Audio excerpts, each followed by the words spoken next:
Chicago का वो धर्म सम्मेलन याद होगा, जब विवेकानंद जी एक विदेशी स्त्री उनसे मोहित हो गई उनके संभाषणों को सुनने के बाद। उसने कहा कि मेरी अभिलाषा है कि मुझे आपके जैसे पुत्र की प्राप्ति हो, और यह तभी संभव होगा जब आप मुझसे विवाह करेंगे।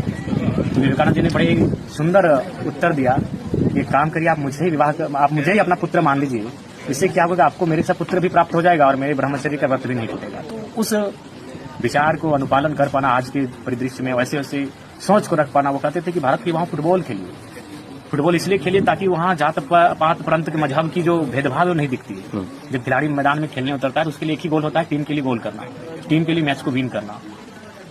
बाकी जगह आप अपने जाति को ढूंढते हैं, अपने धर्म को ढूंढते हैं, लेकिन खेल का जब मैदान उतरता है तो कहीं ना कहीं वो जाति, मजहब, धर्म, संप्रदाय को नहीं खोजते हैं। तो विवेकानंद जी, उनके विचार आज भी हमें अनुपालन करने की आवश्यकता है, उस दिशा में चलने की आवश्यकता है। अगर हम चल पाते हैं तो हमें लगता है कि भारत बहुत आगे। भारत देश युवा दिवस के रूप में मनाता है उनकी जयंती को, और विवेकानंद यानी भारत देश के वो संत जिनके विचारों का अनुसरण करने से ही भारत विश्व गुरु बन सकता है।